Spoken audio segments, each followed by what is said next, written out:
సత్యనిష్ట అనేది వ్యక్తిత్వాన్ని మరింత రాణింపజేస్తుంది అని చెప్తారు. గౌతమ్ బుద్ధుడు ఈ సత్యనిష్ట గురించి చేసినటువంటి ప్రబోధ ఏంటి? గౌతమ బుద్ధుడు ఇక్కడ బుద్ధావతారాలు మనకి లోకంలో రెండు రకాలుగా ఉన్నాయి. దశావతారాల్లో ఒక బుద్ధావతారం ఉంది.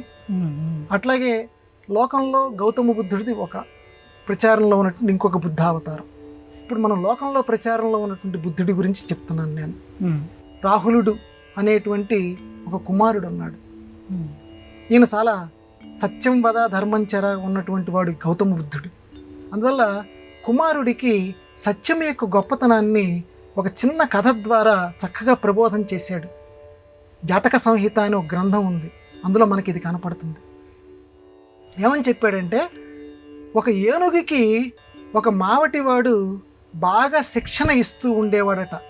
అన్ని రకాల శిక్షణ ఇస్తూ ఒక తొండం మాత్రం కిందికి పెట్టద్దు అని శిక్షణ ఇచ్చాట. ఎప్పుడూ కూడా ఆ ఏనుగు యొక్క తొండాన్ని ఇలా పైకి ఇలా వంకర ఉండేటట్లే చేసేట, మిగతావన్నిటినీ కూడా అది ఓర్చుకునేటట్లు చేసేట, కానీ తొండం మాత్రం ఇలా వేలాడదీసేటట్టు చేయలేదుట. ఎప్పుడు తొండం అలా పైకి ఉంచేటట్లే చేసేట.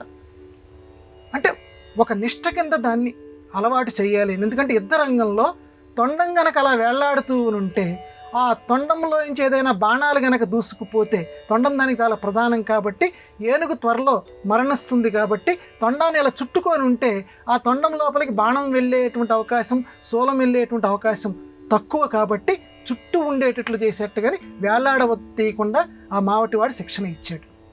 అయితే ఒకరోజు పొరపాటున ఎదుటి శత్రువు వేసినటువంటి బాణమో శూలమో కింద పడితే ఈ ఏనుగు అప్పటిదాకా ఉన్న శిక్షణ మర్చిపోయి ఒకసారి ఆ చుట్టూ ఉన్నటువంటి తొండాన్ని ఇలాగ నిలువుగా సహజ స్వభావం కింద వచ్చేసేసి ఆ తొండంతో ఆ బాణాన్ని ఇలా తీసింది.